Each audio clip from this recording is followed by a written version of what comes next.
Hi everyone, in this video we're going to look how to add a staff in IXL core and how to give the staff rights to the system. Once you're on IXL core on the dashboard on the menu, we'll go to setup. From setup you'll see staff, then from staff we can add a new staff. Any staff that we want under this, we'll be able to add a new staff. So we'll create a staff. So the profile of the staff can either be an administrator or they can particularly not be staff, but we can set everybody that can have access to the system and we can grant them permission that we need to the system. So I would add the staff.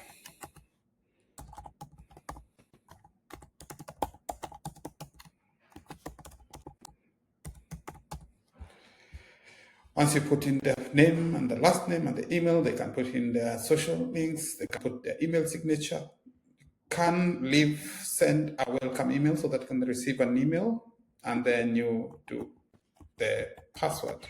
Once you've done that, you can grant them other permissions. So if you do not give them administrator right, you can, because administrator right means you've overruled every other permission and they have right to every permission within the system. If you do not want to give them administrator right, you come to permission. Under permission, you want them to deal with contracts. When it says view on, it means they can only what the one they do. But if you say view global, they can view every contract that is being set up by every team. They can create a contract, they can edit the contract, they can delete, and they can view all templates within a contract. But once you say view global, you give them rights to view every other contract for every staff. We give them the edit to create and also edit. Then maybe we don't say delete. Then this stuff, because it's customer facing, we can say they have the global rights, they can create and they can edit. When it comes to estimates, you can give them any rights that you want. Once you've assigned the rights to this employee or to this staff on profile, you are able to save accordingly. For this staff, I give administrator right.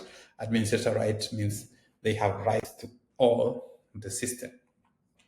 When you look at permissions, you'll see their roles, and roles allow you to have different setup. The employees or getting different setup on roles. So to set up roles, while sitting on the setup, there's the roles menu. From here, you can create a new role. Say you want to create admin staff or a role of customer service staff. Then this role of customer service staff, we can create the role and say they view global, they can create and they can edit, but they cannot delete. When it comes to estimates, they can also view the global, they can create and edit and not delete. And when it comes to item, they cannot create. So this is a customer role. Then we can also give them rights to do proposals, but they can't delete, or they can delete if you want them to have the rights. You can give them subscriptions rights or tasks. They can have edit on timesheets, work on timesheets. They can create on timesheets. So in this event, you are actually giving them the different rights. Once you've created the role and you say this is a customer service role, you can now just go down on all the aspects of the role clearly one by one and then save that role. Once you've saved that role as customer service, we can create another role and have various roles. So that when you create a staff, and this staff is already in customer service, you do not need to again create a role. You just go to permissions and say, this is a customer service permission. It will pick all the permissions of customer service. So you do not have to redo this process again. You just need to say name of the staff. When you go to permissions, create a customer service, it will be created a customer service. So if we need to set another role, we'll go to roles again and say we want to create a role of the team that deal with purchases or team that deals with purchases. So we can say a purchasing officer. Once you've set up the purchasing officers, you go down to all the aspects that are dealing or related to purchase of vendors, purchase items. They can create, they can edit, but they cannot delete.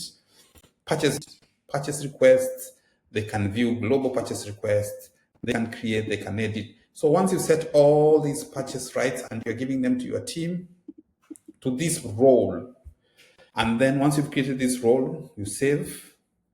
So any staff who you employ into the organization and their role is purchasing officer, you just come to the staff, you say add a new staff, you fill in their details, and you give them the permission of purchasing officer. You do not have to again give them the roles or rights, then you'll find them there. If perchance you have created this officer and there's a specific officer you need to add additional rights, you can add from here still additional rights and they will have rights. That's ideally how you create or how you do it in IXL core. Thank you for watching.